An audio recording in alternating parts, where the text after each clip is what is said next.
somewhere along your spiritual journey, perhaps after a profound insight that shattered your old understanding, or following an unexpected emotional collapse that left you questioning everything, you felt it, the silence. Not the kind of silence that brings peace, that gentle quietude meditation teachers promise will heal your soul. No, this was different. This was the kind of silence that brings confusion, disorientation, and a strange sense of floating in an empty space between worlds. You looked around your life, searching for the familiar anchors that once gave you direction. Your career goals, your relationships, your dreams, they were all still there, but somehow they felt like artifacts from someone else's life.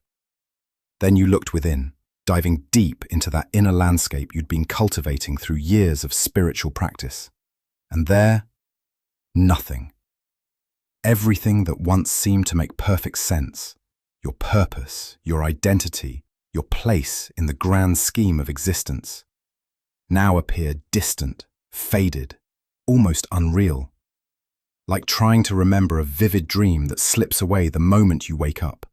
It's as if the world had lost its color, drained of the vibrancy that once made everything feel meaningful and alive. And along with that color, you lost something even more fundamental. You lost yourself. What is this strange phenomenon? Why is it that after seeking awakening for so long, after meditation retreats and spiritual books, after moments of genuine transcendence, you now feel completely lost and empty? The irony is crushing. You dedicated yourself to finding truth, to awakening, to becoming more conscious. And instead of finding yourself, you feel like you've disappeared entirely. Everyone talks about the beautiful parts of spiritual awakening. The spiritual marketplace is flooded with promises of transformation that sound almost too good to be true. The expansion of consciousness that makes you feel connected to everything in the universe. The inner peace that remains unshakable even in the midst of chaos. The presence in the now that makes every moment feel sacred and alive. And yes, these phases exist. They're real. They're profound. They're the experiences that initially draw us to the spiritual path and keep us coming back for more. Eckhart Tolle describes with masterful clarity that moment when the ego collapses, the instant of profound presence when time seems to stop and you experience the absolute now. Thousands of people have felt this, have had their lives changed by these glimpses of awakened consciousness. But here's what the spiritual teachers rarely mention, what the books conveniently skip over, what the retreats don't prepare you for, what happens after. After the structure of the old self crumbles like a house of cards in the wind. After the dreams that once drove you, the ambitions that once excited you, the identities you spent decades building, all of it suddenly stops making sense. After the peak experience fades, and you're left standing in the ruins of your former life, wondering who you are and what you're supposed to do next. What remains is the void. And that void is terrifying. It's not the peaceful emptiness of meditation. It's not the blissful dissolution mystics write poetry about. It's a stark, confusing emptiness that makes you question whether you've made a terrible mistake somewhere along the way. This is the paradox of spiritual awakening that nobody warns you about. Sometimes the closer you get to truth, the more lost you feel. Eckhart Tolle calls this collapse of the ego a moment of grace, a necessary dissolution that clears the way for authentic being to emerge. And in many ways he's right, but what happens immediately after this moment of grace is something that Carl Jung understood with even greater depth and psychological precision. Jung called this space the nigredo, the blackening, the dark night of the soul, the alchemical stage where everything you thought you were dissolves into primordial darkness. It's the psychological equivalent of death and decomposition, but instead of your body, it's your sense of self that's dying. You are no longer who you were, the person who had clear goals, defined preferences, strong opinions about how life should be lived. That person feels like a stranger now. But you're also not yet who you're becoming. The new self, the authentic self, the awakened self. It hasn't fully emerged yet. So you exist in this strange liminal space, this psychological purgatory between two worlds, the old world of ego-driven existence, where everything had a purpose and meaning, derived from external validation. But that world no longer fits. You've outgrown it, like a snake outgrows its skin. But the shedding process is uncomfortable and disorienting. The new world of authentic being, where actions arise from truth rather than compulsion, where peace comes from within rather than from achieving external goals. But that world hasn't fully materialized yet. You can sense it, sometimes catch glimpses of it, but you can't quite grasp it or live from it consistently. And in the middle of these two worlds, there's a dense silence, a kind of psychological limbo where time seems suspended and nothing feels quite real. Jung understood that this space between worlds is necessary. It's the fertile void from which genuine transformation emerges. But knowing it's necessary doesn't make it any less uncomfortable to inhabit.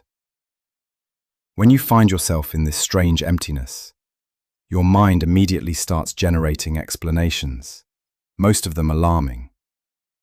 Am I regressing? Have I lost all the progress I made on my spiritual journey? Am I depressed? Is this what clinical depression feels like? Why don't I feel motivated to do anything anymore? Why does everything feel pointless? Have I made a mistake? Should I go back to my old way of living? These thoughts can be overwhelming, especially when you're surrounded by a culture that equates feeling lost with failure, that insists you should always know where you're going and how to get there. But here's the truth that can save you from unnecessary suffering. You are not failing. You are not broken. You are not regressing. You are metabolizing. Your internal system, psychological, emotional, spiritual, is undergoing a massive reconfiguration. It's like a complete software update for your consciousness. And just like when your computer updates, there's a period where everything seems to shut down before the new system comes online. Everything that previously motivated you was connected to the ego structure that's now dissolving. The desire for external approval that once drove you to work late nights and seek recognition. The fear of failure that pushed you to achieve, accumulate, and constantly improve yourself. The deep need for validation that made you shape your identity around what others expected of you. And now, without the ego running the show, that entire motivational system has collapsed. It's like someone pulled the plug on your old operating system and the new one hasn't finished installing yet. This is why nothing feels motivating anymore.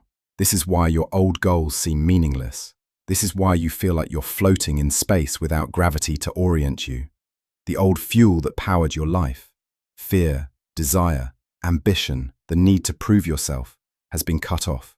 But the new fuel, authentic inspiration, genuine calling, truth-based action, hasn't fully come online yet. Eckhart Tolle calls this space the gap, the interval between the old identity and the new consciousness. He speaks of not knowing as a fertile field of presence, a space where the ego's constant need to define and categorize everything finally stops, allowing something deeper to emerge.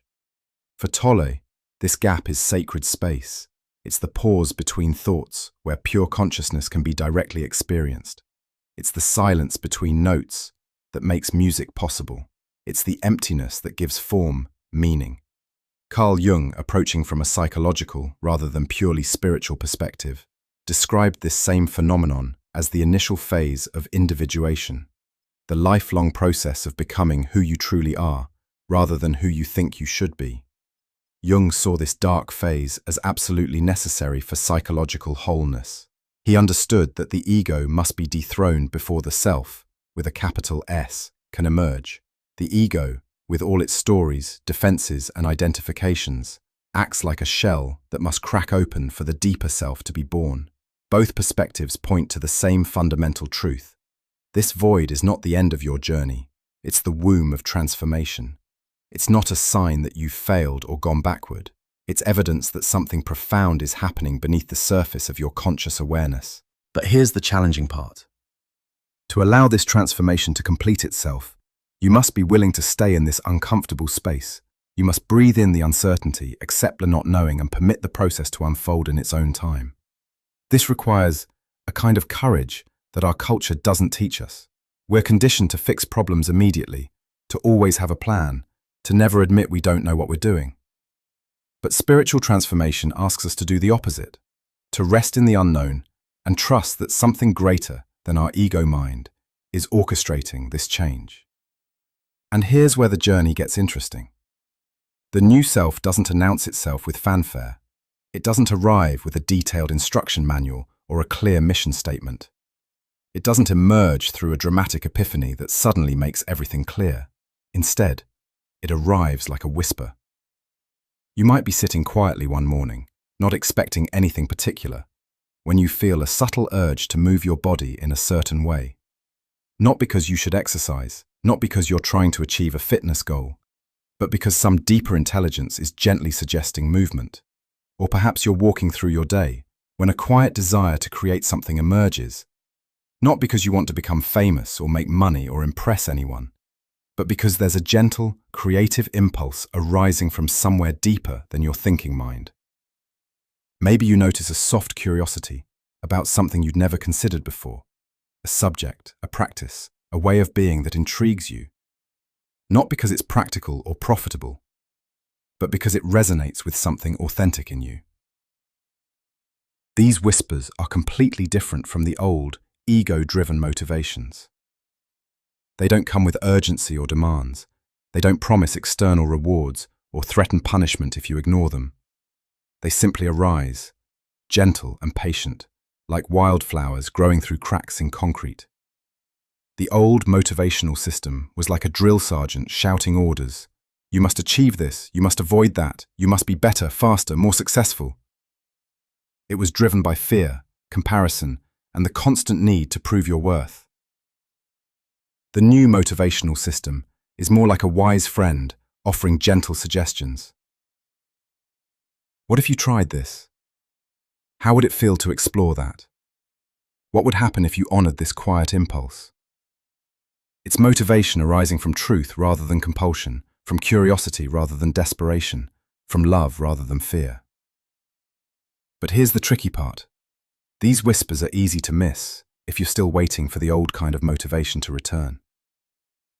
If you're expecting the universe to grab you by the shoulders and shake you into action, you might overlook the subtle invitations that are already present. If you're currently in this state of emptiness, feeling lost and directionless, unsure of who you are or where you're going, I want you to consider something that might sound counterintuitive.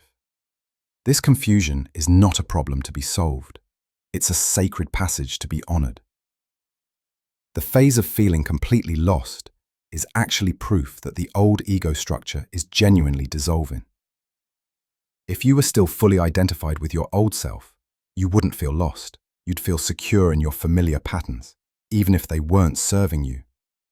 The fact that you feel groundless, that your old certainties have crumbled, that you can't quite figure out who you are anymore, this is evidence that real transformation is happening. You're not failing, you're succeeding at the deepest level. Eckhart Tolle would say, surrender to the now, stop resisting what is, and allow this moment to be exactly as it is. Jung would add, make the darkness conscious. Instead of trying to escape this confusion, turn toward it with curiosity and compassion. Both teachers are inviting you to the same fundamental gesture. Stop fighting the process. Stop desperately searching for immediate answers. Stop trying to force clarity before it's ready to emerge. Stop judging yourself for not having it all figured out. Instead, practice radical acceptance of this in-between state. Embrace the not knowing as a legitimate place to be. Treat the uncertainty as sacred space rather than a problem to be fixed. This doesn't mean becoming passive or giving up on life. It means recognizing that some processes can't be rushed, that some kinds of growth happen in their own time, that some transformations require a period of apparent dormancy before new life can emerge. Think of a seed in the dark soil. From the outside, it might look like nothing is happening, but beneath the surface, the most crucial work is taking place. The seed is breaking down its old structure, absorbing nutrients, preparing for the moment when it will break through the earth as something entirely new. You are that seed. This void you're experiencing is the dark soil where your new self is gestating. What's happening during this strange emptiness is something we might call psychological metabolism. Just as your body needs time to digest food and convert it into energy, your psyche needs time to digest the spiritual insights and transformative experiences you've had. You've consumed a lot of spiritual information over the years. You've had moments of profound realization, glimpses of truth that momentarily shifted your entire worldview. You've experienced states of consciousness that showed you possibilities you never knew existed. But consuming these experiences is not the same as integrating them. Integration, the process of weaving new understanding into the fabric of your being, takes time. It happens slowly, subtly, often below the threshold of conscious awareness. During this metabolic phase, it might seem like nothing is happening. You might feel spiritually constipated, unable to access the states of awareness that once felt so natural and available. You might wonder if you've lost your connection to the deeper dimensions of existence, but this apparent stagnation is actually the quiet work of integration. Your system is reorganizing itself around the new information you've received. It's updating its fundamental operating principles, rewiring its neural pathways, restructuring its belief systems. This is why you can't access the old motivations. They're being replaced by something more authentic. This is why your old goals seem meaningless. They're being measured against new criteria of what constitutes a meaningful life.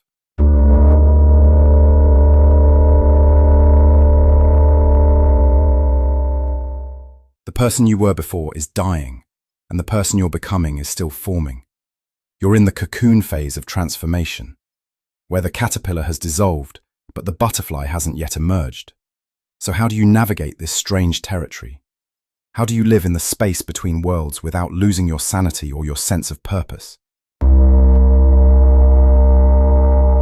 First, recognize that this is temporary. Not because you should rush to get out of it, but because understanding its temporary nature can help you relax into it rather than fighting it. This is a phase, not a permanent state. Second, practice presence without agenda. Instead of trying to figure out what this emptiness means or what you should do about it, simply be present with it. Notice what it feels like in your body, what thoughts arise, what emotions move through you. Third, stay curious about the subtle movements of your inner life.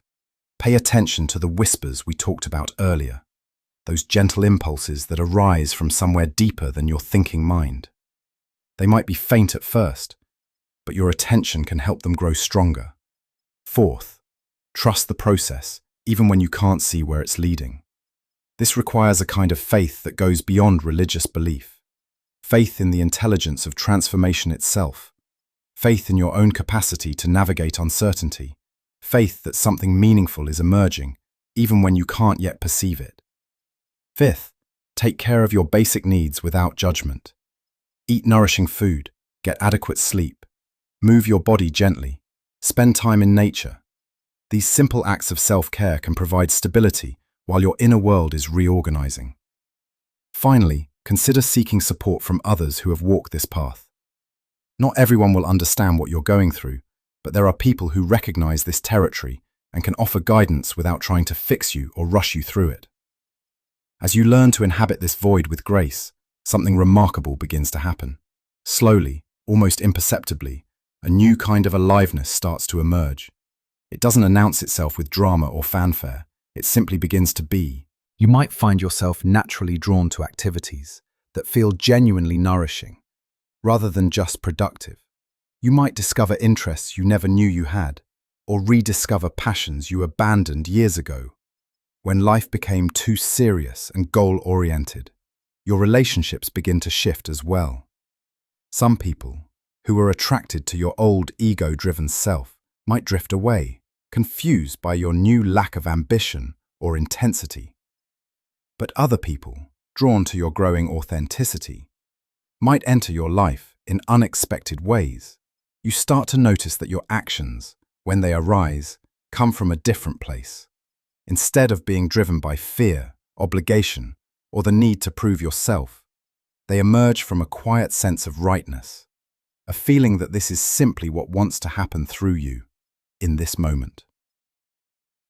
This is what Jung meant by individuation, not becoming someone special or extraordinary, but becoming who you truly are beneath all the layers of conditioning and expectation. This is what Tolle points to when he speaks of awakened action, action that arises from presence rather than from the ego's agenda.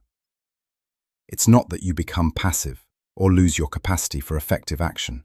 Rather, your actions become more aligned, more effortless, more connected to something larger than your personal will. This strange void you're experiencing is not the end of your spiritual journey. It's not evidence that you've failed or taken a wrong turn. It's not a sign that awakening is impossible or that you're not cut out for this path. It's the quiet birth of a new way of being. The emptiness you feel today is the space that your authentic self needs to emerge. The confusion is the dissolution of old patterns that no longer serve you. The sense of being lost is actually the beginning of being found in a completely new way. So breathe. Feel whatever you're feeling, without trying to change it. Trust that this process knows what it's doing, even when you don't. What seems like confusion now might be clarity tomorrow. What feels like absence is actually fertile ground, rich with possibility. If this resonates with something in your own experience, you're not alone.